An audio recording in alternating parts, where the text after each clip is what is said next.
Koki legendaris. Episode 26, ketemu lagi dengan Bang Ox. Jangan lupa like dan subscribe channel ini ya. Nyalakan lonceng notifikasi agar kamu tidak ketinggalan video-video terbaru dari Bang Ox. Melihat mereka berdua baik-baik saja untuk sementara. Yuan Ming penasaran dengan air untuk menguleni adonan. Ternyata, air ini terlihat sangat berbeda. Terlihat dingin, tetapi terasa sedikit hangat saat disentuh, yang sangat cocok untuk menguleni adonan. Sistem, apa nama air ini? Tanya Yuan Ming penasaran. Sistem umumnya memberikan jawaban atas pertanyaan Yuan Ming. Sistem menampilkan pesan air bunga sumur.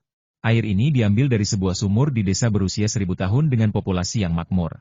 Semakin makmur desa tersebut, semakin manis airnya. Jika disimpan semalaman, saripatinya akan naik. Saat cahaya pagi muncul, hanya ember pertama yang diambil. Air ini kemudian akan menjadi ringan, jernih, dan melembabkan. Jika digunakan pada wajah, air ini juga dapat melembabkan kulit. Wah, ternyata benar-benar punya efek kecantikan. Yuan Ming menatap air di dalam teko transparan itu tanpa berkedip, tampak sangat tertarik. Namun, sistem ini belum diterapkan di Yuan Ming, dan sistem tersebut muncul lagi. Sistem menampilkan pesan berikut jika air sumur basi, jangan digunakan sembarangan atau untuk mencuci. Selain itu, jika tidak ada yang mengambil air dari sumur, jangan diminum.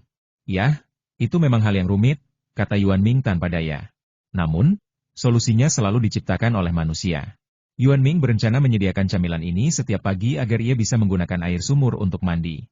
Meskipun ia tampan, ketampanannya tetap perlu dijaga. Namun, tidak perlu membersihkan wajah, dan sayang sekali jika tidak menggunakan yang disediakan oleh sistem. Dengan pemikiran ini, Yuan Ming langsung mengambil keputusan. Pangsit Yuan Ming dikukus dalam waktu singkat. Meskipun dikatakan dibungkus kulit tipis, sebenarnya pangsit tersebut dikukus. Karena Yuan Ming menambahkan bubuk kacang hijau, kulit pangsit kukusnya sangat bening dan Anda hampir dapat melihat isi lezat di dalamnya. Oh, ini baunya enak sekali. Aku khawatir lebih enak daripada Xiaolong Bao, kata San Ming cemas. Memang sangat harum, tapi saus apa yang sebaiknya digunakan untuk mencelupkan pangsit kukus? Kebanyakan pangsit yang dimakan di KFC adalah pangsit rebus, atau pangsit minyak merah khas Chengdu. Entah aku mencelupkannya atau tidak, aku harus memakannya dulu. San Ming tak sabar mengambil piring Yuan Ming, mengambil sumpit, dan bersiap makan. Kamu bisa mencelupkannya ke dalam cuka? Yuan Ming menunjuk ke wadah cuka di atas nampan. Tidak pedas, tapi tidak apa-apa. Cara orang makan di KFC masih jauh lebih baik. Lagi pula, ia belum pernah ke toko Yuan Ming. Ia hanya pernah makan nasi goreng Yuan Ming. Karena bahan-bahannya, rasanya kurang enak, jadi ia masih bisa menahannya. Sedangkan San Ming, ia sudah lama terhanyut dalam kelezatan pangsit berkulit tipis. Cuka yang digunakan Yuan Ming kali ini berbeda. Melainkan cuka beras, dipilih karena aroma dan rasa asamnya. Aku sudah dengar tentang kemampuan memasakmu, Pi, dan sekarang ini gratis, aku harus mencobanya. Kata KFC sambil tersenyum. Sama-sama, kata Yuan Ming sambil tersenyum. Kalau begitu aku tidak akan sopan, kata KFC sambil mengambil sumpit dan mulai makan. Dia makan KFC dengan lebih hati-hati. Setiap orang punya piring. Dia terbiasa menggigit kecil dulu, lalu mencelupkan isinya langsung ke cuka, agar rasanya lebih enak. Namun, KFC tidak pernah menyangka pangsit ini akan menjadi senjata tersembunyi.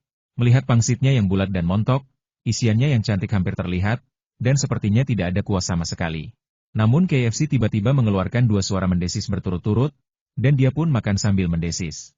Uap panas dari pangsit keluar, ditemani kuahnya yang lezat dan juicy. Butiran-butiran minyak terlihat jelas bergulung-gulung di dalam kuah, dan aromanya pun terasa di lidah para penikmatnya. Kulit pangsit atau wonton tidak memiliki rasa. Tetapi kali ini KFC menemukan bahwa kulit ini tidak hanya memiliki rasa, tetapi juga memiliki tekstur yang sangat kenyal. Renyah saat dikunyah, elastisitas pangsit rasa asin, dan kuah sup panas mendidih yang baru saja disedot ke dalam mulut rasa asin dan manis, yang berpadu membentuk kenikmatan rasa yang lezat. Setelah buru-buru menyedot sup, KFC akhirnya sempat melihat pangsitnya. Pangsit yang awalnya putih dan montok itu tersedot, dan kulitnya membungkus isinya dengan erat. Sekarang tidak ada sup. KFC menyatakan kepuasannya karena dia makan tanpa menumpahkan setetes pun sup. Kemudian dia mencelupkan pangsit itu ke dalam cuka, mengambilnya dengan sumpit coklat, memutar pergelangan tangannya, dan mencelupkan pangsit itu ke dalam tempat yang baru saja digigitnya. Benar saja, tidak ada sup yang tersisa. KFC tersenyum bangga, lalu perlahan-lahan memasukkan sisa pangsit ke mulutnya. Oh, desis, panas, panas, panas. KFC mengucapkan panas 3 kali berturut-turut dengan tidak jelas. Tidak panas. Kuahnya sudah habis disedot, dan pangsitnya kini terbalut rapat dengan isiannya. Harus diakui, tidak ada kuah yang tersisa. Namun, setelah memasukkan seluruh pangsit ke dalam mulut dan mengunyahnya di KFC, rasanya tidak seperti sebelumnya. Saat digigit, kuah yang dibungkus isiannya langsung menyeruak. Adonan tipis yang kenyal berpadu dengan kuah yang kaya rasa, menghasilkan rasa asin dan manis, lezat dan lembut, perpaduan sempurna antara daging dan gandum. Saking panasnya, KFC enggan membuka mulutnya. Ia hanya bisa merentangkan mulutnya selebar mungkin dan terus menggulung pangsit di dalam mulutnya. Kini mulutnya penuh dengan kelezatan pangsit tipis itu. Panas memang, tetapi ia enggan menyerah. KFC tampak bingung, tetapi untungnya suhunya perlahan menyesuaikan dengan suhu mulutnya setelah beberapa saat. KFC mengunyahnya dengan hati-hati sebelum menelannya. Enak sekali dan panas. KFC memandangi pangsit itu dengan puas. Ternyata yang terakhir kali itu bukan keahlianmu sepenuhnya, kata KFC dengan penuh emosi. Teringat perkataan San Ming. San Ming yang sedang menikmati makanan lezat itu mengangguk setuju. Tampaknya dia tidak punya mulut untuk berbicara sama sekali. Karena bahannya berbeda, saya sudah berusaha sebaik mungkin terakhir kali. Yuan Ming berterus terang kepada saudara-saudaranya. Pada saat itu, keahliannya tidak sebaik sekarang. Sekarang, dengan bahan yang sama, keahlian Yuan Ming telah meningkat 2 poin, yang tentu saja tak tertandingi. Aku tahu. Melihat Yuan Ming begitu serius, San Ming menjawab dengan sesuatu di mulutnya. Melihat keduanya sangat puas dengan makanannya, Yuan Ming mulai membuat pangsit kecil dengan isi osmanthus. Cara pembuatan Yuan Xiao sangat berbeda dengan cara pembuatan Tang Yuan, jadi Yuan Ming menyiapkan keranjang besar untuk pengerjaannya. Bang Yuan Ming meletakkan papan seperti batu gio putih dengan kubus-kubus kecil di atasnya, terbungkus dalam zat seperti jeli transparan, dengan biji wijen yang terlihat jelas dan buah-buahan kering seperti biji melon yang dicincang halus di dalamnya. Tentu saja, yang paling menarik perhatian di alun-alun kecil ini adalah bunga osmanthus, yang tampak segar, cerah, dan indah dalam warna kuning angsa. Kelopak setiap bunga terlihat jelas, melengkapi kacang-kacangan di dalamnya. Apa ini? Tanya KFC penasaran sambil menghirupnya dengan desisan panas. Isi osmanthus. Setelah mengatakan ini, Yuan Ming melanjutkan menggunakan penggiling batu untuk menggiling beras ketan yang telah dikeringkan. Cantik sekali. Mau buat pangsit? Tanya San Ming yang sudah selesai makan dengan rasa ingin tahu. Bukan, itu pangsit beras kecil berisi osmanthus. Yuan Ming mengulang nama itu. Sudahlah, tapi kau harus pesan pangsit dariku. Tak ada yang lebih enak daripada pangsit. San Ming tersenyum dan mendesah puas. Tidak, hanya 1 porsi per orang, kata Yuan Ming serius. Kau memang anak kompas, tapi aku ini saudaramu, kata San Ming dengan nada sangat tidak puas. Bercanda? Ya? Hanya ada beberapa pangsit dalam porsi ini, totalnya hanya 8. Mustahil rasanya kenyang. Orang yang tidak bisa makan cukup adalah yang paling menakutkan. Baiklah, aku akan mentraktirmu. Yuan Ming mengangguk dan mengatakannya dengan sangat alami. Aku menyerah. San Ming terdiam sesaat. Tidak apa-apa, makan saja semangkuk Yuan Xiao dan kamu akan kenyang. KFC juga sudah menghabiskan makanannya saat itu, dan dia menikmati makanannya cukup lama sebelum berbicara. Aku tidak suka yang manis-manis, rasanya tidak enak. San Ming melambaikan tangannya berulang kali. Menurutku isiannya enak banget, bening banget, dan cantik banget, kata KFC serius. Apapun yang manis tidak diperbolehkan. Sikap San Ming sangat tegas. Saat itu Yuan Ming baru saja selesai menggiling beras ketan, dan butuh 3 kali penggilingan hingga halus dan siap digunakan. Pangsit beras kecil berisi osmanthus beraroma manis ini berbeda dari bola-bola ketan lainnya. Di Jinling, pangsit ini disebut bola-bola ketan kura-kura. Jadi cara penyajiannya pun sangat istimewa. Yuan Ming pertama-tama memasukkan tepung beras ketan ke dalam saringan sutra dan menyaringnya menjadi tepung beras halus. Kamu terlalu teliti sampai-sampai pakai saringan kain, kata San Ming sambil menunjuk saringan sutra putih di tangan Yuan Ming. Rasanya lebih enak begini. Saat Yuan Ming bekerja, tatapannya yang tersingkap di luar topeng tampak sangat serius. Yuan Ming pertama-tama menggunakan sikat bambu tipis untuk mengoleskan lapisan air sumur secara tipis dalam keranjang besar yang terbuat dari potongan bambu hijau, lalu menuangkan isi osmanthus pada papan gio putih langsung ke dalam keranjang. Kemudian, ia mulai mengocok keranjang dengan 1 tangan, lalu menaburkan tepung beras dan air di atasnya dengan tangan lainnya. Ia terus mengocok keranjang seperti ini, dan tak lama kemudian, Yuan Xiao pun berubah menjadi pangsit seukuran ceri, masing-masing berwarna putih, lembut, dan sangat imut. Ini sungguh luar biasa. KFC mengamati pangsit kecil berukuran seragam itu dengan saksama dan berkata dengan takjub. Benarkah, sudah selesai? San Ming juga terkejut. Mereka belum pernah melihat bola ketan yang dibungkus seperti ini. Menurut mereka, semua bola ketan dengan isian adalah bola ketan. Sebenarnya, ada perbedaan besar antara Yuan Xiao dan bola ketan. Baiklah, kamu bisa langsung memasaknya. Yuan Ming mengangguk, menunjukkan bahwa itu benar-benar sudah matang. Aku harus cobain ini. Aku belum pernah coba bola ketan kayak gini. Isinya bakal bocor nggak, ya? Tanya KFC penasaran. Tentu saja tidak. Kakakku sangat terampil. San Ming tidak ingin orang lain meragukan kakaknya. Hanya bertanya sambil lalu. Tapi apa kita benar-benar tidak bisa makan pangsitnya sekarang? Ngomong-ngomong soal keahlian memasak yang luar biasa, KFC langsung teringat pangsitnya tadi, dan rasanya masih melekat di mulutnya. Kurasa sulit. Aku bahkan belum sempat memakannya, jawab San Ming santai. Kalau begitu, aku akan mencobanya lain kali. Ngomong-ngomong, nanti akan ada pangsit kecil, dan aku yakin aku akan kenyang, kata KFC dengan bangga. San Ming, terserah apa katamu, aku toh tidak makan yang manis-manis. San Ming menyilangkan tangan di dada, tanpa acuh tak acuh. Kelihatannya lezat, kata KFC dengan serius. Cucu, apakah kamu mau semangkuk pangsit beras kecil berisi osmanthus yang harum? Tanya Yuan Ming langsung setelah menyajikan makanan. Aku tidak menginginkannya. San Ming menolak dengan tegas. Benarkah? KFC menghirup aroma manis pangsit osmanthus dalam-dalam lalu bertanya. Ya. San Ming mengangguk setuju. Lalu apa lagi yang ingin kamu makan? Tanya Yuan Ming sambil menunjuk katalog. Tentu saja itu yang paling mahal, kata San Ming terus terang. Telur teh? Yuan Ming menatap San Ming dengan aneh. Bagaimana mungkin kamu kenyang hanya dengan satu butir telur? San Ming menatap Yuan Ming dengan tidak senang. Yang paling mahal itu telur teh. Yuan Ming merentangkan tangannya dan berkata, hanya ini yang tersedia untuk saat ini. Pakai telur dan nasi goreng. San Ming cukup pandai bermurah hati kepada orang lain. Tunggu sebentar. Yuan Ming selalu bermurah hati kepada saudara-saudaranya.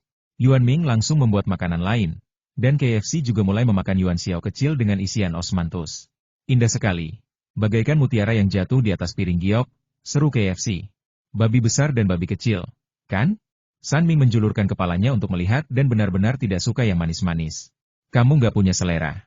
Ini kelihatan sempurna, kata KFC tegas. Makanlah. San Ming tetap tidak tergerak. Jangan minta lagi nanti. KFC sangat suka pangsit giok putih di mangkuk ini. Jangan khawatir. Suara San Ming hampir seperti dengungan dari hidungnya.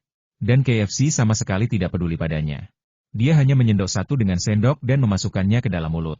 Saat ini, dia sangat gembira, terutama karena semangkuk bola ketan ini terlihat sangat lezat. Setiap Yuan Xiao kecil mengapung di mangkuk, sebening air. Dengan sedikit diaduk, Yuan Xiao kecil seukuran ceri di dalamnya mulai menggelinding, memperlihatkan bunga osmanthus beraroma manis di atasnya. Bunga osmanthus berwarna kuning muda terlihat sangat segar, dan ditatah pada Yuan Xiao kecil yang halus dengan cara yang halus dan indah, memperlihatkan sisi indahnya saat Yuan Xiao berguling. Ah! KFC menelan Yuan Xiao kecil berisi osmanthus dalam sekali teguk. Benar saja, rasanya tidak mengecewakan harapannya. Hal pertama yang terasa saat menyantapnya adalah aroma segar tepung ketan, dengan aroma beras yang kuat. Saat digigit, pangsit kecil yang terlihat lembut dan ketan ini masih terasa sedikit kenyal, dan yang terpenting, tidak lengket sama sekali. His, panas sekali. KFC tak kuasa menahan diri untuk membuka mulut dan mendesis. Begitu Anda menggigit Yuan Xiao kecil, isinya langsung mengalir keluar, dan aroma yang kuat menyerbu hidung Anda. Menyadari bau harum itu hendak keluar, KFC langsung menutup mulutnya lagi. Wanginya enak banget. KFC tak kuasa menahan bisikannya. Saya mulai mengunyah makanan setelah agak berkurang panasnya. Aroma osmanthus, kenari, dan buah-buahan kering lainnya yang bercampur membangkitkan selera makan saya. Pangsit beras kecil yang lembut dan kenyal, dengan isian yang kaya akan sup, buah-buahan kering yang lezat, dan aroma osmanthus. Semangkuk pangsit beras kecil dengan isi osmanthus ini sungguh menakjubkan. Yuan Xiao kecil hanya seukuran buah ceri, tetapi isinya sangat kaya. Aroma buah dan bunga yang berpadu dengan aroma tepung ketan membuat KFC tak punya waktu untuk berkreasi. Saya memasukkannya ke dalam mulut saya satu demi satu, dan setiap kali saya menggigitnya, saya mendengar suara mendesis karena terbakar, yang sering terjadi, tetapi KFC masih senang melakukannya. Karena inilah nikmatnya isian panas dalam Yuan Xiao Mini. KFC mengeluarkan aroma harum bahkan tanpa membuka mulutnya, dan San Ming, yang duduk paling dekat dengannya, dapat dengan mudah menciumnya. Anakmu sedang makan bunga, baunya harum sekali. San Ming tak mau mengakuinya. Rasanya ia ingin menelan ludahnya saja. Ini sangat lezat. KFC menjawab dengan samar dan melanjutkan makan. Apa istimewanya semangkuk hidangan penutup? San Ming melirik Yuan Xiao kecil yang tampak seperti batu giok putih, menelan ludahnya, dan berkata dengan wajar. Untungnya, Yuan Ming membawakan makanan lain untuk San Ming saat ini. Oh, telur teh ini masih yang paling harum, kata San Ming sambil menusuk telur teh itu dengan puas. Makan? Terima kasih, kata Yuan Ming tiba-tiba. Untuk apa kau berterima kasih padaku? Itu sudah menjadi kewajibanku. San Ming tampak mengerti. Ya. Yuan Ming juga mengangguk, menunjukkan bahwa dia mengerti. Hanya KFC, yang telah menghabiskan supnya, tidak begitu mengerti. Tetapi itu tidak menghentikannya untuk merebut makanan San Ming. Kedengarannya lama, tetapi kenyataannya baru 10 menit berlalu. Jadi antrean di luar sudah terbentuk, yang menandakan jam operasional makan malam sudah dimulai. Yo Jia sudah mulai membantu menyambut para tamu. Bang seorang pria dengan tas travel duduk di sebelah San Ming. Gadis kecil, pesan makananmu. Pria itu berjanggut, berkacamata hitam, dan mengenakan celana kamuflase serta rompi. Ia tampak seperti seorang musafir. Saya di sini, Tuan. Apa yang ingin Anda makan? Yo Jia bergegas menghampirinya dan mulai menyapanya. Tidak ada menu? Tanya pria berjanggut itu dengan tegas. Maaf, menu dan daftar harga kami ada di dinding di belakang Anda. Silakan pilih sendiri, kata Yo Jia sopan sambil menunjuk dinding di belakangnya. Oh, pria itu menjawab dan berbalik untuk melihat. Harganya memang tidak murah, tapi peta makanannya tidak menyebutkan apapun tentang itu, gumam pria berjanggut itu. Yo Jia, yang berdiri di samping, tersenyum tetapi tidak menanggapi. Kalau begitu, berikan aku satu porsi dari semuanya. Pria berjanggut itu benar-benar tampak seperti bisa makan banyak. Pria ini setengah ukuran lebih besar dari Chen Wei, dengan lengan berotot, celana kamuflas ketat, dan pipi kencang. Tetapi ini bukan alasan baginya untuk menghabiskan seluruh menu. Maaf, Pak. Peraturan di toko kami adalah mereka yang membuang-buang barang akan masuk daftar hitam dan tidak akan pernah diterima lagi, kata Yo Jia dengan bangga. Lagi pula, keahlian Yuan Ming begitu hebat sehingga ia tidak takut ada yang membuat masalah karena hal ini. Jika itu terjadi, orang yang mengantre pertama tidak akan setuju. Oh, ada aturan seperti itu. Kalau begitu, kita bagi setengahnya dulu, dari atas ke bawah, setengahnya seperti ini. Pria berjanggut itu jelas pria yang taat aturan. Tuan, yang paling atas adalah sarapan, dan apakah Anda yakin membutuhkan ini? Beberapa di antaranya duplikat. Yo Jia merasa orang ini pembuat onar, tetapi nadanya tetap sangat sopan. Gadis kecil, kau benar-benar merepotkan.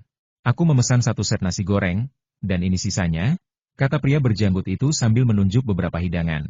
Daging sapi bayangan lampu, semut memanjat pohon, kelinci iris, tahu cakar beruang, semuanya adalah hidangan Sichuan. Apalagi yang bisa Anda nikmati di Chengdu selain masakan Sichuan? Oke, totalnya 2.190 yuan. Anda bisa mentransfernya atau membayar tunai. Bagaimana Anda ingin membayarnya?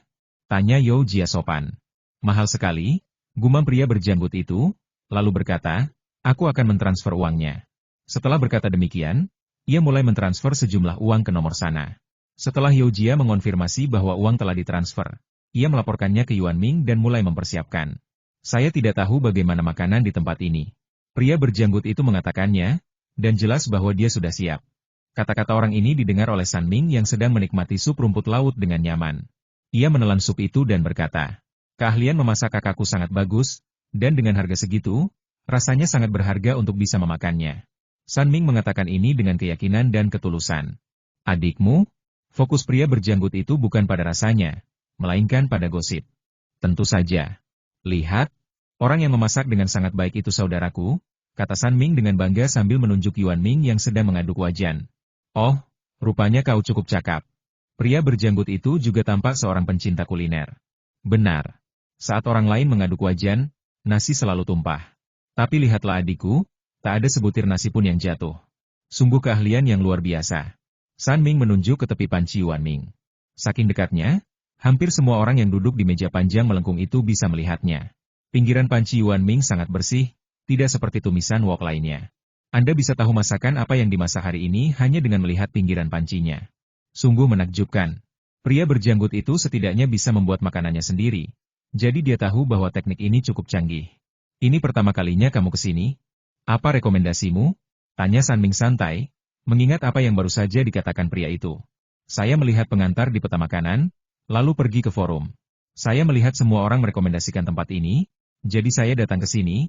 Pria berjanggut itu menjelaskan dengan serius.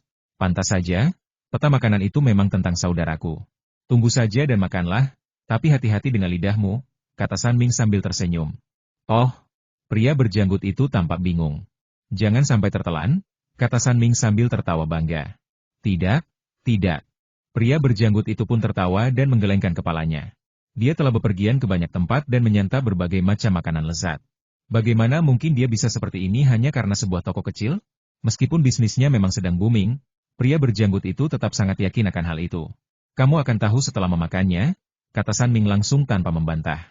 Kecepatan Yuan Ming makin lama makin cepat, dan kadang-kadang pengunjung restoran yang menonton dari samping bahkan merasakan ada bayangan di tangan Yuan Ming. Oleh karena itu, hidangan yang dipesan pria berjanggut itu disiapkan dengan cepat dan disajikan oleh Yao Jia seperti biasa. Silakan menikmati makanan Anda, kata Yao Jia sambil tersenyum setelah menyajikan makanan. Baiklah, terima kasih. Pria berjanggut itu mengucapkan terima kasih dengan sopan. Yao Jia kemudian mulai menyapa orang berikutnya. Nikmati saja sekarang. Aku tidak akan mengganggumu lagi, kata San Ming sambil tersenyum. Baiklah. Pria berjanggut itu mengangguk dan mulai memakan makanannya. Sedangkan San Ming, ia memulai babak baru kegiatan perlindungan pangan. Lagi pula, ada KFC di dekatnya, siap melancarkan serangan mendadak. Pria berjanggut yang telah menyantap hidangan itu akhirnya mengerti apa yang dimaksud San Ming dengan mereka ingin makan begitu banyak sampai-sampai mereka menelan lidah mereka. Daging sapi yang pedas dan harum meninggalkan rasa yang membekas di lidah setelah disantap. Jika tak ada lagi yang tersisa di mangkuk, pria berjanggut itu pasti ingin menjulurkan lidahnya dan menikmatinya hingga tuntas. Daging kelinci yang lembut dan harum membuatnya menyadari pesona semua jenis daging. Ternyata daging kelinci tidak terlalu keras, melainkan empuk dan lezat, dengan keseimbangan rasa asin dan segar yang pas. Ternyata benar-benar ada semut yang memanjat pohon. Pria berjanggut itu mengambil sepotong bihun dengan sumpit dan berkata dengan heran. Hidangan daging sapi denging lainnya tidak begitu enak, tetapi hidangan semut memanjat pohon ini benar-benar menguji teknik saya. Begitu ia memasukkannya ke dalam mulut, bihun dan dagingnya terasa lembut dan harum. Dagingnya kenyal, bihunnya lembut, dan sedikit rasa pedasnya merangsang lidahnya, membuatnya ingin makan lebih banyak lagi. Pria berjanggut itu tidak peduli lagi. Ia hanya merasa semuanya lezat dan semuanya berkualitas tinggi. Tahu ini juga sangat enak. Bentuknya mirip cakar beruang, dan rasanya juga mirip cakar beruang, kata pria berjanggut itu dengan kagum. Lalu pria berjanggut itu melahap semua makanan pesanannya dalam sekejap. Tentu saja, seperti orang lain, setiap piring tampak bersih dan berkilau seolah telah dicuci. Bagaimana? Enak? Tanya San Ming sambil tersenyum. Aku berharap mendengar pujian tiada tara, tapi yang kudengar hanya desahan. Aduh. Pria berjanggut itu tertegun sejenak ketika mendengar pertanyaan San Ming, lalu ia mendesah. Mengapa menurutmu rasanya tidak enak? San Ming tampak sedikit tidak senang. Tidak baik mengatakan saudaranya tidak baik, jadi San Ming berencana untuk berbicara langsung dan berunding dengannya. Bukan itu maksudku. Pria berjanggut itu buru-buru menyangkalnya.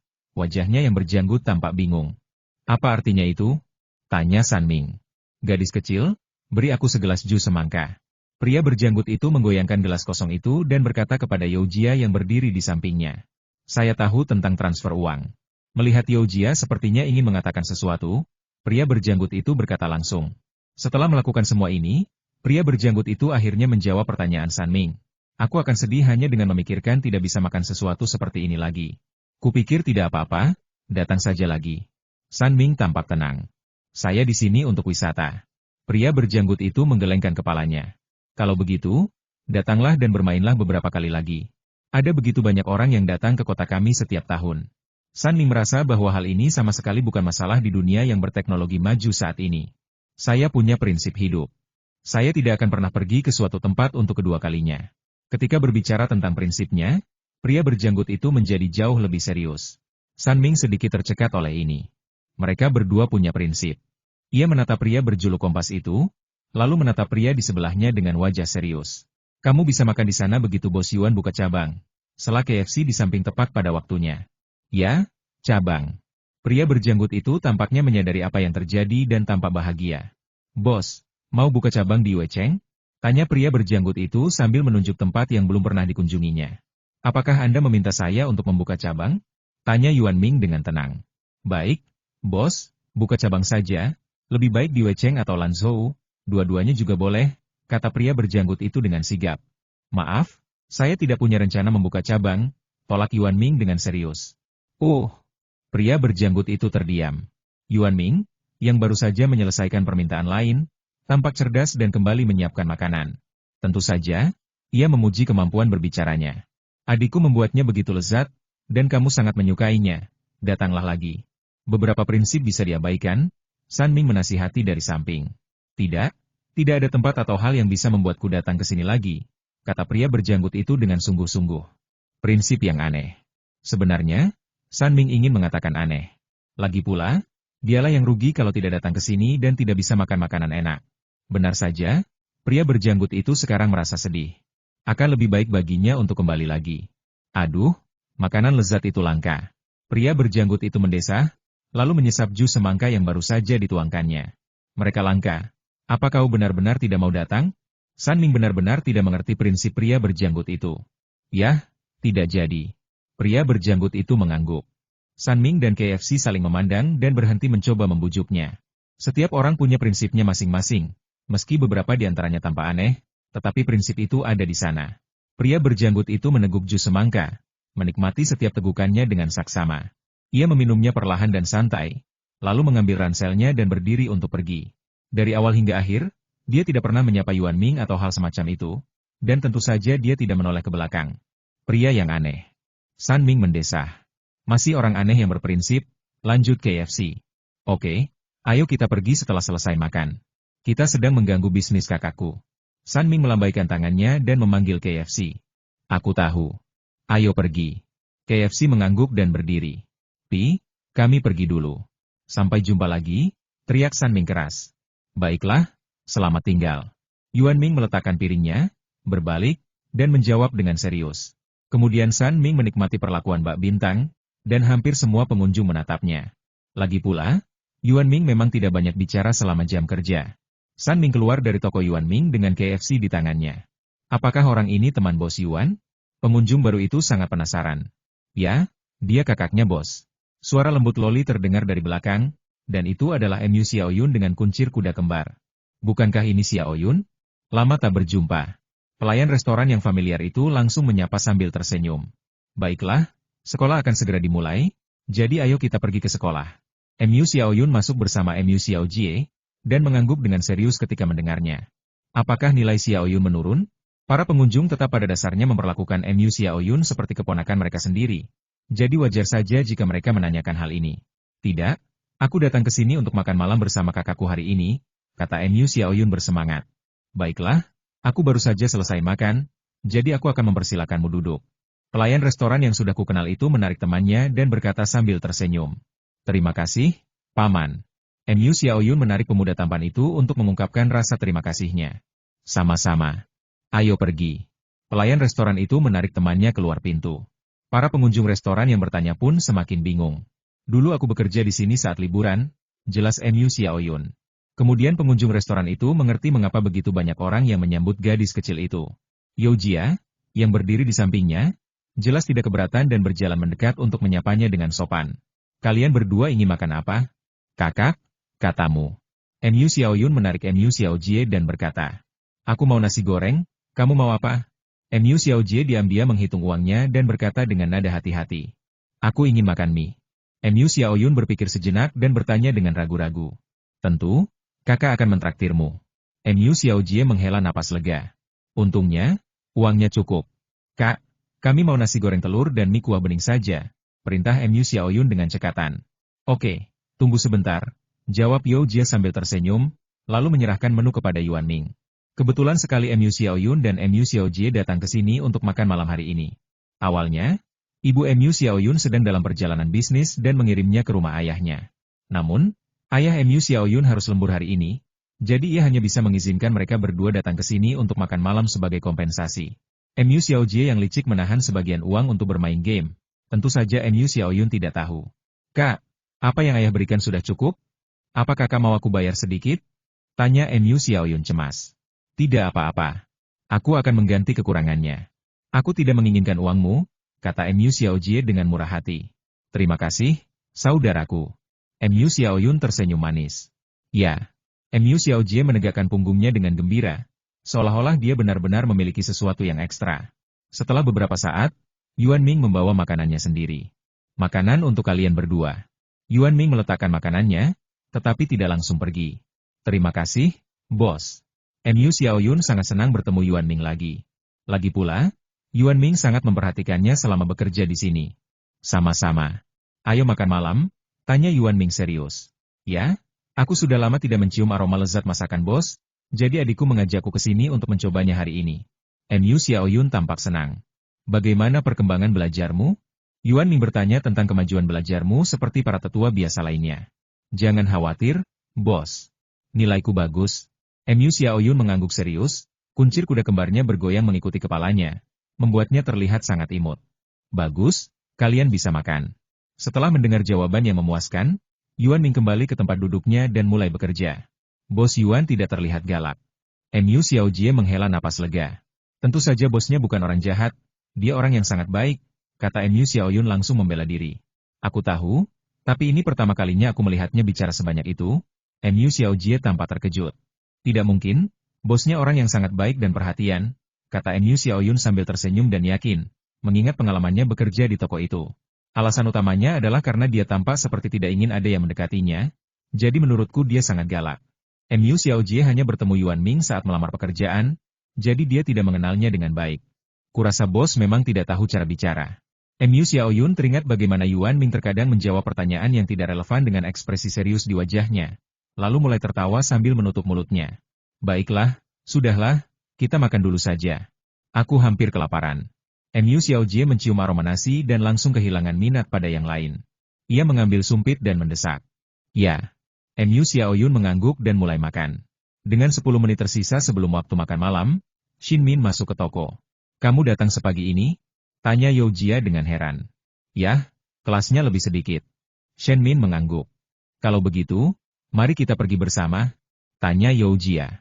Baiklah. Shin Min menyetujuinya dengan lugas. Toko Yuan Ming yang sibuk sangat terorganisir dengan 2 pelayan, dan layanan selesai dalam 10 menit. Yuan Ming menyampaikan pidato penutupnya seperti biasa. Setelah sebagian besar tamu pergi dan hanya Mu Xiaoyun dan Mu Xiaojie yang tersisa, You Jia dan Shin Min mulai menyerahkan giliran. Kamu belum selesai makan? Yuan Ming mengerutkan kening dan bertanya. Aku sudah selesai makan dan hanya ingin duduk sebentar, kata Mu Xiaoyun nakal. Yah, tidak akan lama. Yuan Ming mengangguk dan menatap Mu Xiaojie yang masih menyelesaikan kalimatnya. Setelah You Jia pergi, toko segera menjadi sunyi. Yuan Ming sedang membersihkan dapur dengan tenang, sambil mengeluarkan suara pingpong pelan. Setelah ragu-ragu sejenak, Shen Min melangkah maju dan bertanya, Bos, apakah Anda orang yang meminta Suster Jiang menjemput saya tadi malam? Shen Min mengetahuinya saat dia kembali ke asrama, jadi dia datang ke sini lebih awal hari ini hanya untuk mengucapkan terima kasih. Yah, aku tidak menyediakan mobil di sini, dan ongkos mobil sudah termasuk dalam gajimu. Yuan Ming mengangguk dan memikirkannya sebelum mengingatkan. Terima kasih, Bos. Shen Min tidak terlalu terbiasa dengan gaya bicara Yuan Ming. Ia merasa Yuan Ming sedang membuat masalah dan merasa sedikit malu. Setelah itu, suasana kembali hening, dan Mu Xiaojie di samping akhirnya menghabiskan butiran nasi terakhir di piring. Bos, kami berangkat. Mu Xiaoyun memegang adiknya dengan satu tangan dan melambaikan tangan lainnya. Hati-hati di jalan. Yuan Ming berdiri di dapur dan tidak berniat mengantar siapapun. Saat Yuan Ming berbalik, Mu Xiaoyun menarik Shen Min ke samping dan berbisik.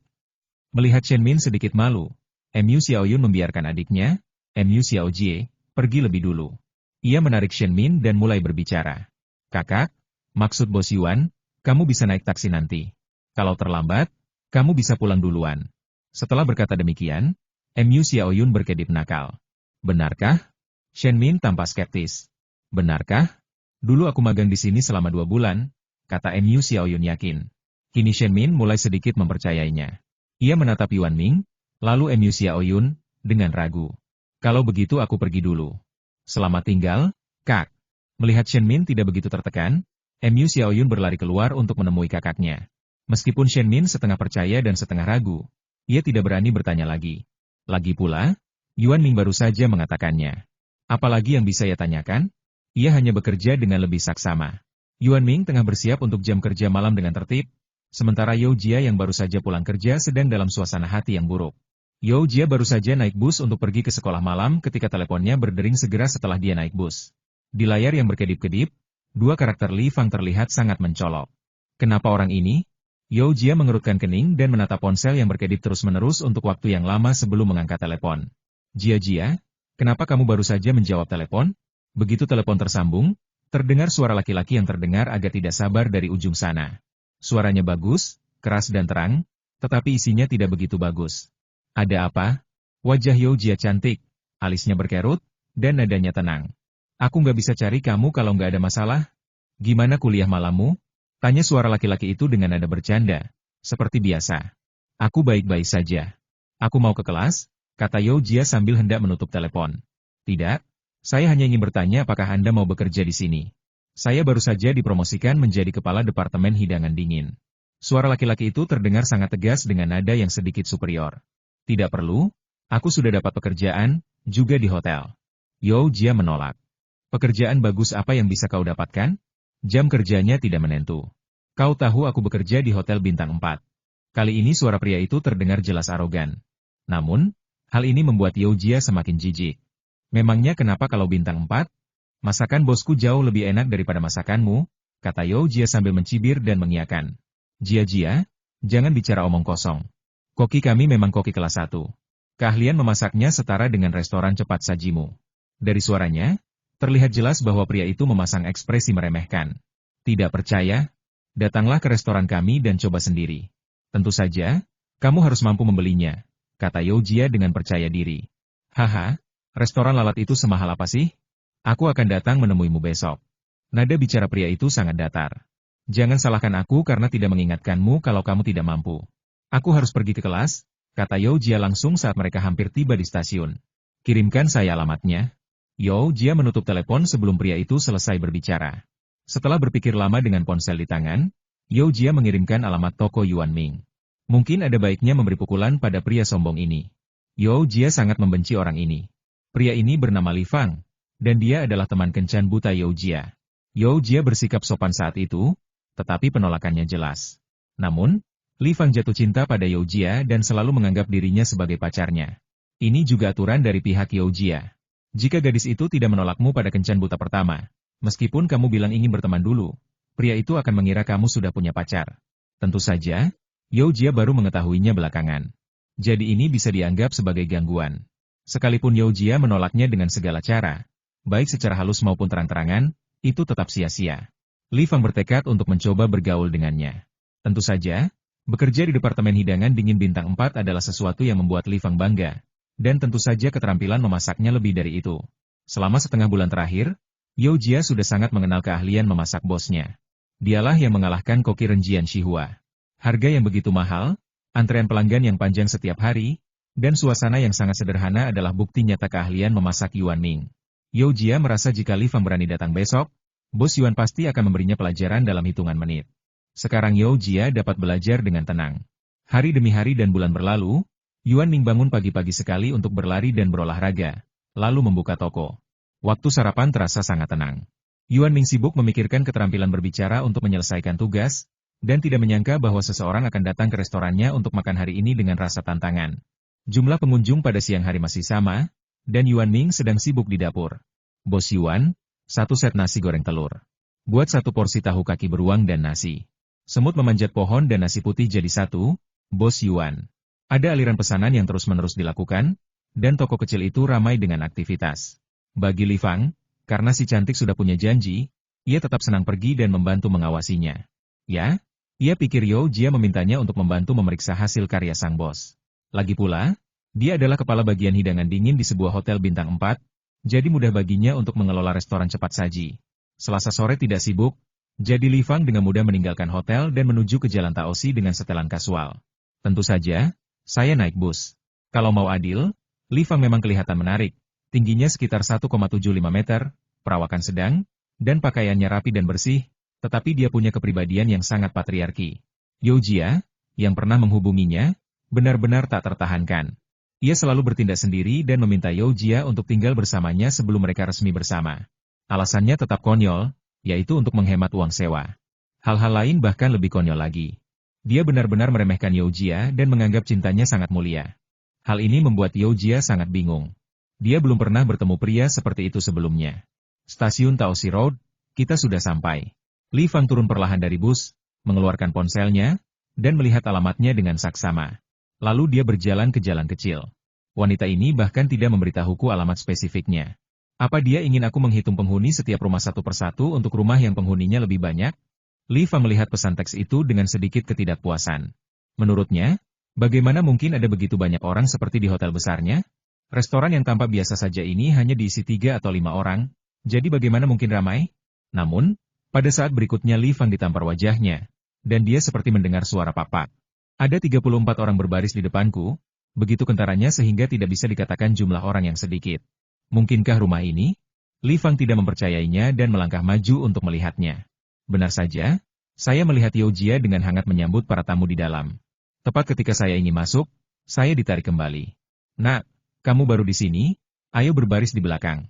Pria jangkung dan kurus itulah yang menghentikan orang itu.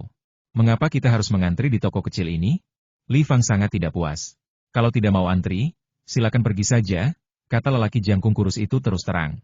Setelah berdiri di sana dengan linglung selama beberapa saat, Li Fang menatap Yao Jia, lalu ke antrian yang lebih panjang, dan akhirnya menelan napas dan pergi untuk berbaris.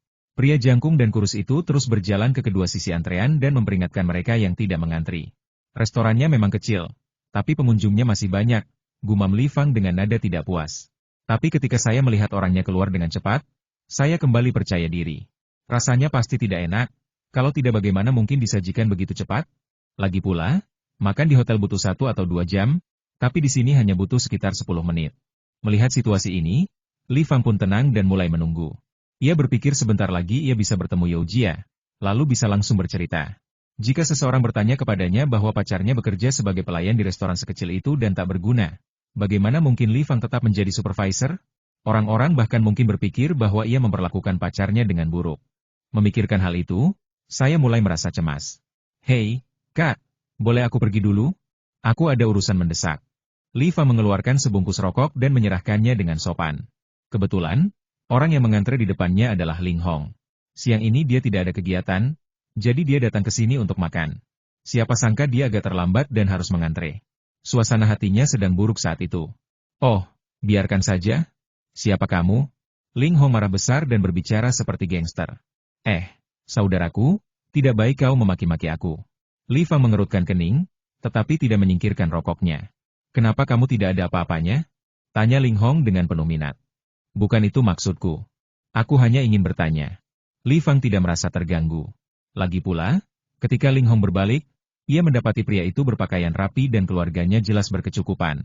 Sambil berpikir sejenak, ia kembali menyodorkan rokoknya. Lupakan saja, itu merusak selera makanku. Ling Hong tidak banyak merokok, apalagi satu bungkus berisi 21 batang. Lalu, apakah kamu ingin mengubahnya? Li Fangke tidak berpikir bahwa orang lain akan sukses hanya karena mereka berpakaian bagus, jadi dia bertanya dengan gigih. Aku lebih unggul darimu dalam hal kemampuanku, kenapa aku harus mengalah? Kata Ling Hong, lalu berbalik dan bersikap dingin padamu. Bersikap seperti orang penting dan tidak mau bicara denganmu. Kualitasnya rendah, begitu saja. Li Fang mulai marah dan bergumam tidak jelas. Saya pikir orang-orang yang datang dan pergi di Hotel Bintang 4 saya semuanya orang kaya dan bangsawan. Tapi di sini, semua jenis orang berkumpul. Mungkinkah Yao Jia telah menjadi wanita jahat? Jantung Li Fang tiba-tiba berdebar kencang, dan dia berpikir dengan ketidakpuasan. Memikirkan hal ini, Li Fang punya alasan yang lebih kuat untuk membiarkan Yao Jia pergi bersamanya. Kalau tidak, ia hanya bisa memberitahu ayah Yao Jia dan memintanya untuk datang sendiri. Untungnya, Li Fang tidak punya banyak waktu untuk memikirkannya, dan segera tiba gilirannya. Tentu saja, 1 jam kemudian saya memasuki toko. Beginilah lingkungannya. Li Fang duduk dengan jijik. Saya cukup beruntung bisa duduk di sebelah Yao Jia. Jia, kamu bekerja di sini? Nada bicara Li Fang penuh dengan rasa jijik, tetapi dia tidak mengungkapkannya secara langsung dengan kata-kata. Coba saja dulu. Yao Jia menggertakkan giginya, tetapi senyum di wajahnya tidak pudar.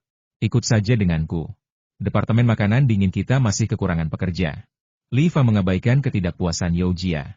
Bisakah kau memberiku 100 yuan sehari dan hanya bekerja 6 jam sehari?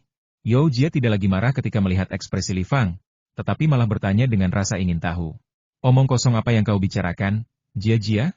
Sudah kubilang kau tidak boleh terlalu ambisius dalam melakukan sesuatu. Li Fang mengajarinya dengan wajah serius. Haha. Yao Jia melupakan 2 kata itu dan berbalik untuk melakukan hal lain. Lagi pula, dia sangat sibuk, dengan begitu banyak pelanggan yang menunggu untuk memesan dan dilayani. Wanita yang ambisius. Li Fang tampak tidak puas. Melihat Yao Jia benar-benar mengabaikannya, ia pun duduk. Kemudian dia mendapati bahwa pelanggan yang baru datang hampir semuanya tidak sabar untuk memesan makanan. Ya Tuhan, apakah ini restoran cepat saji? Li Fang sedikit terkejut.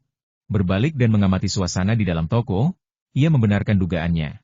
Selain pemandangan dinding yang indah, tak ada yang lain. Jia, aku mau pesan makanan. Mana menunya? Li Fang melihat sekeliling, lalu berteriak keras. Silakan. Menu toko kami ada di dinding di belakang Anda, silakan pilih sendiri. Yao Jia tetap menjaga sopan santun dan profesionalismenya, lalu berbicara dengan lembut. "Ceka, menunya saja tidak ada," kata Li Fang dengan nada kesal dan mengerutkan kening. "Ayo pesan." Yao Jia berdiri di samping dan menunggu. Li Fang terdiam dan diam-diam menoleh untuk melihat daftar harga. Namun, dalam 5 detik, ia kembali marah. "Harganya berapa ini? Ini kan cuma restoran murahan, dan beberapa di antaranya lebih mahal dari harga kita." Li Fang menunjuk harganya dan sangat bingung. "Sudah kubilang bahwa uang lebih banyak," Yao Jia mengingatkan dalam hati dari samping. "Sepiring nasi goreng harganya 188, dan paketnya naik 100. Yang di toko kami cuma 128. Apa nasi gorengmu berlapis emas?" tanya Li Fang dengan nada sarkastis. "Terserah kamu mau makan atau tidak," kata Yao Jia tak kuasa menahan diri. Namun, Ling Hong dan pengunjung lain di sampingnya tidak berkomentar apa-apa. Ada lebih dari 1 atau 2 orang yang mempertanyakan harga. Mereka yang ingin makan akan tahu setelah makan. Sedangkan bagi yang tidak ingin makan, itu bagus karena antreannya berkurang 1 orang. Makan? Siapa yang tidak mampu makan nasi goreng? Li Fang paling akrab dengan nasi goreng. Dan tentu saja nasi goreng juga terlihat seperti makanan termurah. Li Fang tahu betul bahwa nasi goreng di toko mereka terbuat dari beras upeti Wannian dan beras wucang. Rasanya sangat manis dan sangat populer. Tentu saja, ia pernah memakannya sekali, dan memang pantas disebut beras upeti Wannian. "Silakan bayar dulu," totalnya 208 yuan. Yao Jia tersenyum dan mengulurkan tangannya, memberi isyarat bahwa ia akan membayar dulu dan makan nanti. Toko kecil itu merepotkan. "Harus bayar dulu. Dari mana kamu dapat 20 tambahan?" Li Fang mengerutkan kening. "Ini biaya mejanya, 20 per orang," jelas Yao Jia sambil tersenyum manis. "Ini untukmu." Li Fang mengeluarkan 208, jumlah yang tepat, dan menyerahkannya. "Terima kasih, makananmu akan datang nanti." Yao Jia menerimanya dan langsung meletakkannya di piring di meja ketika dia melihat tidak ada masalah. Ketika saatnya tiba, Yuan Ming akan mengambilnya dan menuangkannya ke dalam kotak uang. Semangkuk nasi goreng telur mudah bagi Yuan Ming, jadi Yao Jia segera membawanya dan dia hanya perlu menunggu selama 3 menit. "Cukup cepat," gumam Li Fang, lalu menundukkan kepalanya. Kemudian dia berpikir untuk mengganti namanya menjadi Trishos Ade yang artinya kejutan. Sebagai seorang koki di bagian hidangan dingin, ia sangat paham mengenai persyaratan teknis untuk membuat nasi goreng keemasan, dan mangkuk di depannya jelas memenuhi persyaratan tersebut. Dia mendongak ke arah Yuan Ming dengan heran, lalu mengambil sesendok dan memasukkannya ke dalam mulutnya. "Aroma nasi goreng telur langsung memenuhi mulut saya, seolah semua aromanya terkunci dan baru keluar begitu sampai di mulut. Telurnya manis dan tidak berbau amis, sementara butiran nasinya cukup keras dan kenyal, tetapi tidak terlalu lengket dan lengket seperti nasi wucang." Bang suara sendok yang beradu dengan dasar piring, Li Fang dengan semangat mendorong nasi goreng di atasnya, dan benar saja, tidak ada jejak minyak di dasar mangkuk, dan masih bersih seperti baru. Itu sebenarnya nasi goreng emas asli. Li Fang tahu bahwa kunci membuat nasi goreng keemasan adalah cairan telur yang melapisi setiap butir nasi dengan sempurna, dan kunci lainnya adalah tidak ada minyak di dasar mangkuk, sehingga nasi tetap bersih. Hanya dengan begitu, nasi goreng akan terasa sangat segar. Rasanya lebih enak daripada nasi wucang. Li Fang menggigit lagi dengan enggan, dan tak kuasa menahan diri untuk tidak menggigit lagi. Dengan cara ini, semangkuk nasi goreng habis hanya dalam 7 atau 8 menit. Sedikit sekali, keluh Li Fang tanpa sadar setelah menghabiskan makanannya. Begitu dia mengatakan hal ini, dia menyadari bahwa dia telah yakin. "Bos, Anda memang pandai memasak." Saya terkesan. Setelah duduk beberapa saat, Li Fang tiba-tiba berdiri dan berkata dengan keras. Baru pada saat itulah dia terkejut melihat perhatian para pengunjung restoran di sebelahnya, dan mereka semua menoleh ke arahnya. Namun, setelah mengatakan ini, Li Fang berjalan keluar toko tanpa menoleh ke belakang, seperti seorang pejuang. Para pengunjung restoran di sebelah mereka tampak bingung, Yao Jia juga tampak bingung, dan hanya Yuan Ming yang menatap punggung Li Fang dengan wajah serius. "Apakah kamu kenal orang ini? Apakah dia datang untuk menantangmu?" tanya Ling Hong penasaran. Yuan Ming merenung sejenak, berpikir dengan hati-hati sebelum berkata, "Siapa namanya?" Ling Hong tiba-tiba terdiam. "Kalau ada yang datang menantangmu, bagaimana dia bisa tahu namanya? Dan jika mereka tidak mengenali wajah serius Anda, mereka pasti mengira telah melewatkan tantangan besar." Keluhan ini hampir menjadi keluhan kolektif di benak semua pengunjung. Adapun Yao Jia, ia menghela napas lega setelah tertegun. Ia tahu Li Fang sangat patriarkal dan memiliki harga diri yang tinggi. Ia mungkin tidak akan membiarkannya berganti pekerjaan. Lagi pula, kemampuan memasak Yuan Ming jauh lebih baik daripada dirinya. Tidak ada perbandingan antara keduanya. Soal bab tunggal, biarlah. Teman-teman buku semuanya orang-orang yang baik. Mereka bersedia mencurahkan energi dan ketulusan mereka untuk saya atau penulis. Terima kasih banyak. Bisakah kita lupakan masalah ini? Atau mari kita teba apa hadiah misi Cai Mao selanjutnya? Tentu saja saya akan mengganti pembaruan yang terutang. Saya mengucapkan semoga sukses pada ujiannya. Apakah ada yang punya permintaan untuk toko kami? Yuan Ming tiba-tiba bertanya dengan penuh minat. Permintaan? Bos Yuan, aku tidak mengatakan hal buruk tentangmu, tapi kemampuan bahasa Mandarinmu terlalu buruk, kata Ling Hong dengan nada kesal setelah mendengar kata-kata Yuan Ming. Tidak, itu hanya permintaan, kan? Tanya Yuan Ming serius. Aku tidak punya permintaan, tapi bolehkah aku memberi saran? Ling Hong menutupi dahinya dan berkata tanpa daya. Permintaan adalah permintaan, dan saran adalah saran. Yuan Ming menjelaskan sains dengan serius. Haha, tentu saja aku tahu, makanya aku minta saranmu. Ling Hong tiba-tiba merasa Yuan Ming sebaiknya fokus memasak saja. Komunikasi terlalu canggih dan sepertinya ia tak akan pernah bisa mempelajarinya. Para tamu yang terhormat, jika ada permintaan, silakan sampaikan langsung kepada kami. Yuan Ming mengabaikan Ling Hong kali ini. Bercanda? Ini waktu yang paling tepat untuk mengumpulkan permohonan pembukaan cabang. Tentu saja, dia juga yang mengorganisir pidato ini. Ling Hong tersedak mendengarnya, tetapi pengunjung restoran di sebelahnya sudah terbiasa dan bahkan menutup mulut mereka dan tertawa. Setiap kali saya melihat Yuan Ming mencekik seseorang, saya selalu merasakan rasa senang yang aneh. Tentu saja, premisnya adalah bukan saya yang mencekik. Bisakah porsinya lebih besar? Tanya seorang pengunjung restoran dengan polos. Toko kami benar-benar adil dan jujur, dan porsinya sama dengan kebanyakan restoran, jawab Yuan Ming serius. Saya tahu. Itu artinya masakan Anda, Bos Yuan, begitu lezat sampai saya merasa kurang. Para pengunjung juga tahu cara memuji orang. Setelah mendengar ini, Yuan Ming sangat senang. Terima kasih atas pujiannya. Anda benar, tapi porsinya tetap sama. Yuan Ming sangat berterima kasih, lalu menolak permintaan pengunjung restoran itu. Bos Yuan, Anda benar-benar jago memainkan trik penolakan 10 gerakan. Pelayan restoran itu terdiam. Baiklah, sama-sama, kata Yuan Ming dengan wajar. Kurasa lebih baik mengajukan sesuatu yang bisa diandalkan. Tentu saja, Bos Yuan, sebaiknya kau beritahu kami dulu apakah kami akan menutup toko setelah pengambilan. Ling Hong menyentuh dagunya dan memberikan saran yang sangat membangun. Tidak, aku hanya menerima permintaan kalian semua. Wajah serius Yuan Ming tanpa ekspresi. Apakah kamu yakin? Ling Hong tidak menaruh harapan pada integritas Yuan Ming. Ya. Yuan Ming mengangguk, berharap dapat menerima permintaan.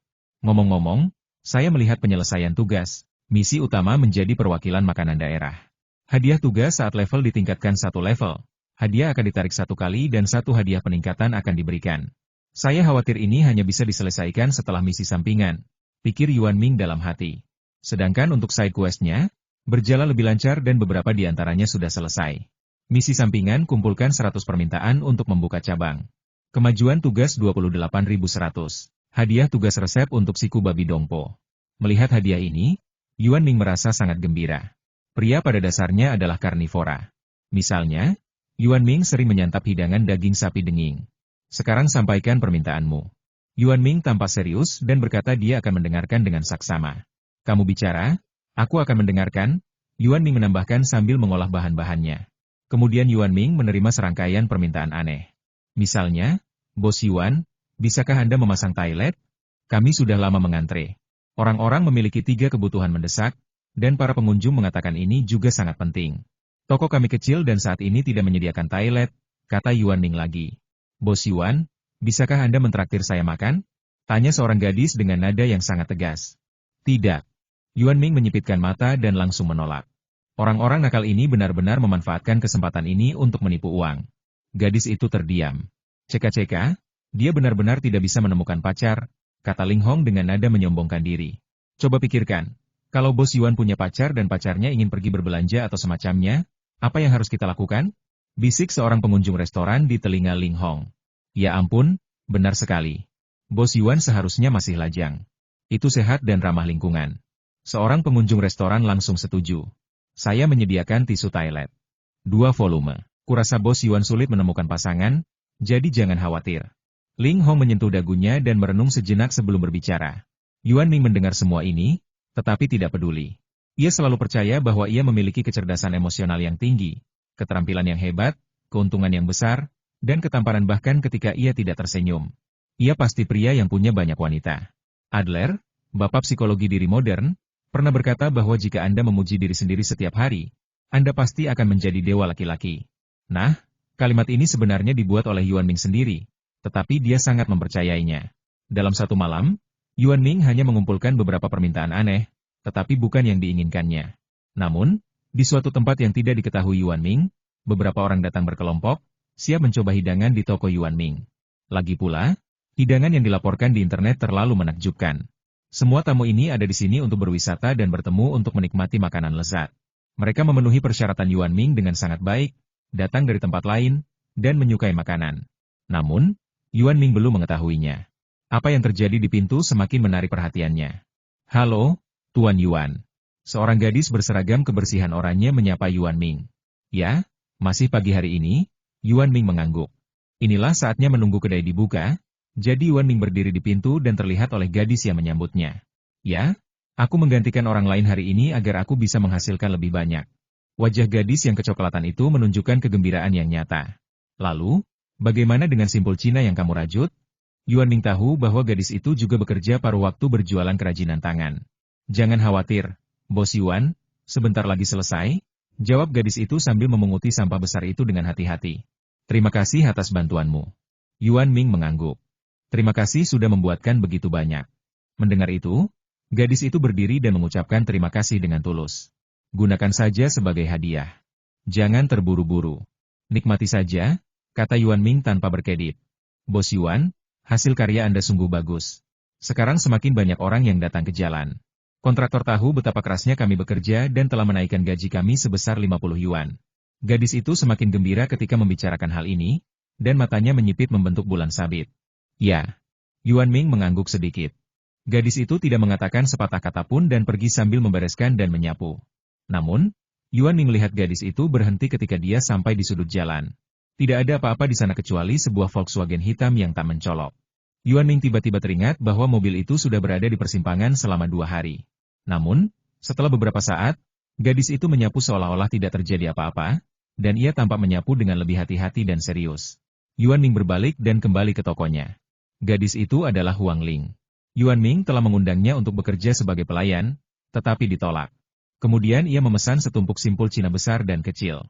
Alasannya adalah karena simpul-simpul itu digunakan sebagai bantuan sosial.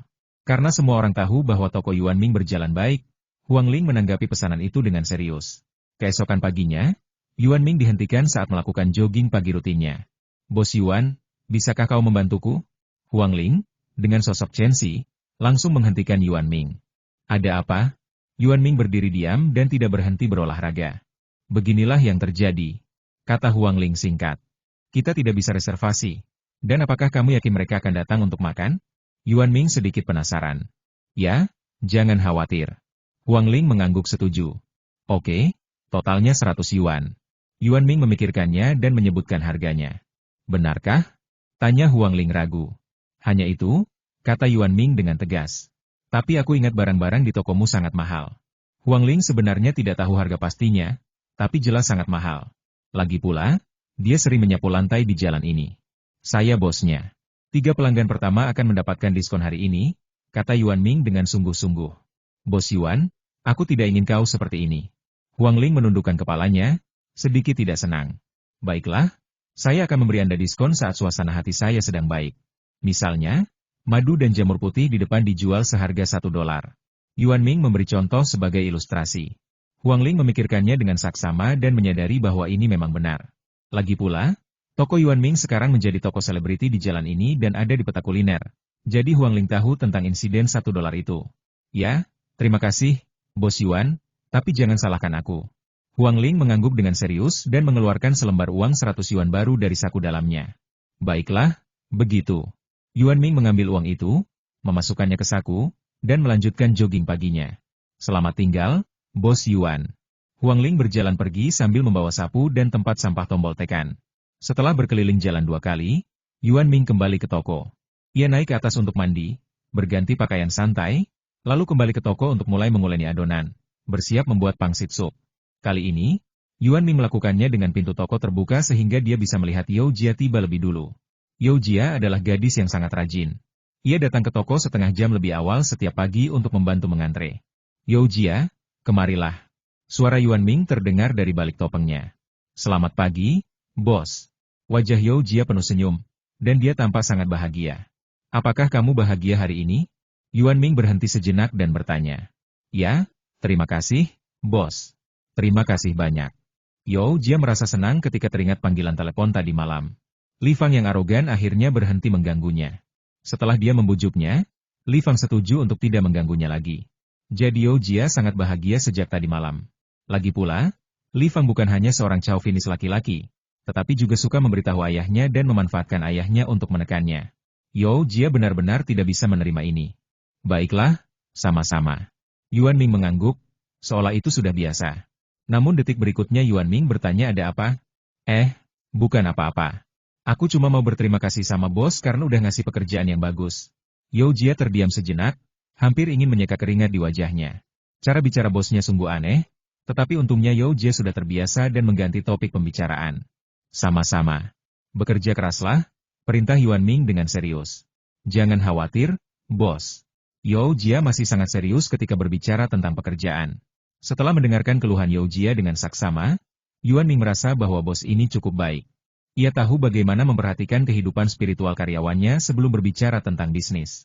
Namun, ia sama sekali lupa bahwa ialah yang berbicara lebih dulu. Tentu saja Yao Jia tidak mengetahui semua ini. Lagi pula, Yuan Ming sedang membicarakan sesuatu dengan wajah serius. Di sisi lain, 3 orang di dalam mobil hitam juga melakukan peregangan, dan seorang pria yang tampak seperti pekerja kerah putih elit berbicara lebih dulu. Baiklah, ayo kita sarapan sekarang. Lao Shu dan yang lainnya akan mengambil alih nanti. Pria itu berkepala pendek dan datar, wajahnya biasa saja, tetapi ia sangat tegas saat berbicara. Bagus sekali. Bos Hao, Anda tidak akan melupakan apa yang Anda katakan tadi malam, kan? Pria yang lebih muda di kursi penumpang melompat berdiri, berpakaian seperti pendatang baru di tempat kerja. Lin Chong, kau selalu saja menipu orang. Pria yang dipanggil Bos Hao itu baru saja berbicara, dan dia berkata sambil tersenyum ketika mendengarnya. Bagaimana mungkin? Zheng Xing, tolong beri kami saran. Jelas Bos Hao yang mengatakan itu. Lin Chong berbalik dan berkata kepada pria di kursi belakang. Lelaki ini berwajah ceria, bak orang baik di tempat kerja, yang tidak pernah menyinggung perasaan orang lain, tapi tidak demikian halnya saat berbicara. Benar, Bos Hao. Saya sudah tanya-tanya dan ada antrean di sana. Ayo kita ke sana sekarang, kata Zheng Xing sambil tersenyum sambil membuka pintu mobil. Kamu korup. Aku tahu di sana sangat mahal. Bos Hao mengerutkan kening, tanpa khawatir tentang uang itu. Tetapi dia tidak berhenti. Dia membuka pintu mobil dan keluar. Ayo, kita harus cepat. Kalau tidak akan ada tempat tersisa. Lin Chong adalah yang tercepat dan sudah berjalan setengah jalan. 3 orang dengan 3 kepribadian berbeda. Satu-satunya kesamaan mereka adalah penampilan mereka yang sangat biasa dan jarang terlihat di keramaian. Meskipun Gubernur Yuan tidak tampan, ia memiliki gaya paman populer saat terlihat serius. Yuan Ming cukup menarik perhatian di tengah kerumunan. Dan ketiga orang ini seperti orang yang melewati Anda sambil berjalan. Jalan itu tidak panjang, dan mereka bertiga membutuhkan beberapa menit untuk mencapai toko Yuan Ming di tengah. Secara kebetulan, tidak ada orang di sana. Silakan masuk. Mata Yao Jia berbinar ketika melihat ketiga orang itu, lalu ia melangkah maju dan mulai menyapa mereka. Oh, kami datang di waktu yang tepat. Kami yang pertama. Lin Chong melangkah riang memasuki toko. Kebetulan sekali, jawab Yao Jia sambil tersenyum. Saya sudah lama dengar ada restoran di sini yang menyajikan makanan yang sangat lezat, jadi saya datang ke sini khusus untuk makan. Dia mentraktir kita. Zheng Xing awalnya memuji Bos Yuan sambil tersenyum, lalu akhirnya menunjuk Bos Hao dan berkata, maaf, kami hanya menyajikan pangsit sup untuk sarapan hari ini. Yao Jia mengingatkan. Ada berapa roti di setiap keranjang? Lin Chong menatap tumpukan kukusan itu dengan curiga. 1 di setiap kandang, kata Yao Jia lembut. Sudahlah, kita makan dulu saja. Zheng Xing memiliki indera penciuman yang tajam dan mencium sedikit aroma yang tertinggal, jadi dia berkata langsung. Baiklah, semuanya, tunggu sebentar. Yao Jia berjalan mendekat dan mengambil pangsit yang disisihkan. Kamu mau cuka? Tanya Yao Jia setelah menyimpan pangsitnya. Tentu saja aku menginginkannya. Kali ini Bos Hao yang berbicara. Meskipun tidak iri, dia tetap memakannya.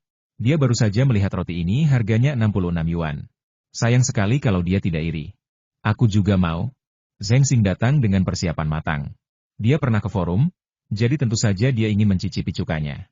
Seorang pria dewasa sedang makan roti dengan cuka. Hanya Lin Chong yang mendengus, dan tak sabar untuk mengambil sumpit dan bersiap makan. Kelihatannya enak. Zheng Xing mencium aroma cuka terlebih dahulu, lalu melihat pangsitnya dan berkata dengan puas. Mereka bertiga langsung mulai makan. Anehnya, Yao Jia tidak mengambil uangnya terlebih dahulu. Tak lama kemudian, Yao Jia pergi untuk menjamu pelanggan lain. Jam operasional sarapan masih sangat ramai. Cepat makan, nanti tidak ada lagi, harganya terlalu mahal. Bos Hao merasa tertekan ketika memikirkan harga 66, dan segera memberi peringatan. Terima kasih, Bos Zhao. Lin Chong dan Zheng Xing saling berpandangan dan berkata serempak. Kalau kamu tahu maksudku, makan saja cepat, kata Bos Zhao sambil tersenyum. Ya. Mereka berdua menjawab bersamaan, sambil berkonsentrasi pada pangsit sup di depan mereka. Lapisan luar yang hampir transparan membungkus sup dan isian di dalamnya. Lin Chong dengan penasaran mengulurkan sumpitnya untuk menusuknya, dan kulit pangsit sup sedikit penyok oleh sumpit. Ia terkejut dan berkata, tidak pecah. Baru pada saat itulah Lin Chong yang kasar mengambil roti itu dan memasukkannya ke dalam mulutnya. Untungnya, dia mencubit roti itu di lipatannya. Dan kemudian dia melihat Xiao Longbao langsung berubah menjadi bentuk payung. Bergoyang sedikit mengikuti gerakan Lin Chong, yang terlihat sangat menarik. Ini menyenangkan. Lin Chong memang masih muda. Dia yang termuda di antara mereka bertiga, baru berusia 26 tahun, dan memiliki mentalitas kekanak-kanakan. Cepat makan, lihat betapa repotnya kau, kata Zheng Xing tak tahan lagi dan langsung berkata. Benar sekali, pangsit ini rasanya enak sekali. Para pengunjung di sebelahnya pun sependapat. Aku tahu, aku tahu. Lin Chong menjawab sambil tersenyum, lalu langsung memasukkannya ke mulut dan bersiap untuk makan. Xiao Longbao konon memiliki kuah yang kental dan kaya rasa. Cara umum menikmatinya adalah dengan meletakkannya di piring kecil, menggigit pinggirannya sedikit, lalu menyeruput kuahnya perlahan. Rasanya sungguh lezat. Sup ini adalah inti dari bakpao kukus. Ketika bakpao kukus agak layu, bagi yang suka cuka, Anda bisa menambahkan cuka shenxian untuk dinikmati. Cuka shenxian yang disediakan oleh toko Yuanming memiliki rasa asam dengan sedikit rasa manis. Dengan isi yang lemaknya merata dan rendah lemak di dalam pangsit serta kulit roti yang kenyal. Rasanya sangat menggugah selera dan lezat sehingga Anda tidak akan kesulitan untuk menyantap satu saja. Namun, Lin Chong yang kasar tidak mau memakannya seperti ini. Ia akan mengambilnya dan mulai menggigitnya, lalu tragedi itu terjadi his, digigit sampai mati. Lin Chong yang tidak dapat duduk diam pun tersiram air panas, namun sup di mulutnya begitu nikmat sehingga ia enggan menyia-nyiakan setetes pun, apalagi kepada kapten pelit yang mentraktirnya. Sekarang dia hanya bisa menikmati makanan lezat itu sambil berteriak bahwa makanannya terlalu panas, tetapi dia tidak berhenti makan, jadi dia tampak cukup tahan terhadap rasa panas. Ini sepadan, rasanya sungguh luar biasa, kata Zheng Xing sambil menyesap sup itu dengan gembira dan puas. Enak sih, tapi harganya terlalu mahal. Saat Bos Hao membayangkan harus membayar 198 untuk gadis itu, hatinya terasa begitu hancur hingga ia hampir tak bisa bernapas. Hanya makanan lezat yang tidak boleh disia-siakan. Zheng Xing tampak seperti orang tua yang baik, tetapi dia kejam dalam hal menipu orang. Dialah yang kemarin menyarankan kita makan di restoran Yuanming hari ini. Bos Hao mengingatnya dengan jelas. Di sisi lain, Lin Chong yang sama sekali tidak sopan langsung menyedot sup dalam pangsit. Seperti sapi mengunyah bunga peoni. Bagaimana bisa dimakan kalau yang tersisa hanya daging dan kulit keringnya? Kata Zheng Xing dengan ekspresi menyesal. Xiao Longbao sebaiknya disajikan dengan sedikit sup agar lebih nikmat. Ini hanya roti, dan supnya sangat lezat, tidak ada masalah. Lin Chong sangat yakin. Lupakan saja. Bos Zhao pun menuangkan cuka perlahan dan bersiap menelannya dalam sekali teguk. Kalau saya tidak pelan-pelan, saya cuma buang-buang uang. Saya tidak bisa seperti Lin Chong, seperti Zhu Bajie yang makan buah ginseng. Kurasa yang ini juga enak, kata Lin Chong sambil melahap seluruh pangsit sup, tentu saja yang ada kuahnya. Kulit pangsit sup jauh lebih besar daripada isinya, sehingga bisa menampung sup yang melimpah. Yang dimaksud Zheng Xing adalah kulit pangsitnya begitu tebal sehingga Anda hanya bisa merasakan kulitnya saat memakannya dengan cara ini. Renyah, Lin Chong mulai mengunyah. Saat digigit, isian dagingnya yang bulat pipih akan langsung terbuka, dan kuahnya akan langsung keluar. Saat dikunyah lagi, isiannya lembut, empuk, dan manis, dengan aroma daging alami, berpadu dengan kulit bakpao yang kenyal, memberikan cita rasa yang berbeda. Satu-satunya yang dikhawatirkan Zheng Xing adalah bau kulit pangsitnya. Ternyata masih ada kuah di dalam pangsit sup setelah kuahnya diminum. Kuahnya telah meresap ke dalam isian daging, dan rasa lezatnya baru akan keluar saat digigit. Enak sekali, kata Lin Chong puas. Rasa asamnya menggugah selera. Kulit bakpaonya segar, manis, empuk, dan super kenyal. Ini pangsit sup terbaik, Zheng Xing meletakkan sumpitnya dengan ekspresi puas. Wah, enak sekali. Bos Zhao tulus kali ini, meskipun ia masih merasa kasihan dengan uangnya. Lagi pula, uang saku pemberian istrinya tidak banyak, dan setengahnya dihabiskan untuk pembayaran ini. Bayar tagihannya, Nak, Lin Chong adalah orang yang paling proaktif, tapi bukan dia yang membayar. Halo, pesanan Anda sudah dibeli, kata Yao Jia dengan sopan sambil melangkah maju. Bagus. Gak perlu bayar. Tunggu, siapa yang beli? Bos Zhao awalnya menghela napas lega, lalu bertanya dengan ekspresi bingung. Benar sekali, siapa yang membayar kita? Lin Chong terkejut dan bertanya dengan ekspresi bingung. Ya, kami tidak kenal siapapun di sana, kata Zheng Xing sambil melihat sekeliling dan mengiyakan. Kamu tidak tahu kan kalau di sini bayar dulu baru makan belakangan? Tanya seorang pengunjung restoran dengan rasa ingin tahu. Bayar dulu? Bos Zhao merenung sejenak. Mereka yang pertama tiba, dan belum pernah ada yang ke toko ini sebelumnya. Jadi siapa yang akan membayar? Bos, apakah Anda yang mentraktir kami? Lin Chong tiba-tiba menatap Yuan Ming dan bertanya. Berdasarkan pernyataan ini, Lin Chong jelas tidak mengenal Kompas yang terkenal itu, dan mustahil baginya untuk mengundang orang makan malam. Matahari pun mustahil terbit di utara. Tidak, aku tidak mengenalmu. Yuan Ming segera menyangkalnya. Kalau bukan kamu, lalu siapa? Zheng Xing juga penasaran. Aku tidak bisa mengatakannya, kata Yuan Ming jujur. Sepertinya kau tahu, bos. Bos Zhao menatap Yuan Ming. Yah, aku tahu, tapi aku tidak bisa memberitahumu, kata Yuan Ming terus terang. Kalau begitu, lebih baik kau bilang tidak tahu saja, kata Lin Chong dengan nada tidak senang. Mengapa aku harus berbohong? Yuan Ming bertanya balik dengan tatapan bingung. Lin Chong tercekat. Makanannya enak, tapi sepertinya bosnya agak aneh. Apa yang harus dia lakukan? Akhirnya, Yuan Ming mengira dia baik hati dan berkata, mungkin nenek itu tahu. Yuan Ming menunjuk ke arah nenek penjual roti di luar pintu. Lalu mereka bertiga bangkit dan pergi. Tentu saja, Yuan Ming adalah orang yang menyimpan rahasia. Misalnya, dia tidak mengatakan bahwa dia membayar setengah dari tagihan. Lagi pula, pangsit supnya tidak didiskon. Karena alasan khusus, Zhao Lauda dan kedua rekannya perlu tahu siapa yang merawat mereka. Jadi mereka tentu saja mengajukan beberapa pertanyaan kepada wanita tua itu saat mereka keluar. Wanita tua ini datang pagi-pagi sekali untuk menyapu lantai, jadi dia melihat seluruh kejadian di pagi hari. Karena menyapu lantai, dia benar-benar mengenal Huang Ling. Itu disewa oleh gadis kecil itu. Namanya Huang Ling. Dia gadis yang rajin dan baik. Dia menyapu jalan di sini, kata wanita tua itu terus terang. Permisi, apakah Anda tahu di mana dia tinggal? Tanya Zheng Xing hati-hati. Di gedung kecil di sana. Wanita tua itu menunjuk ke arah berlawanan dari mobil mereka.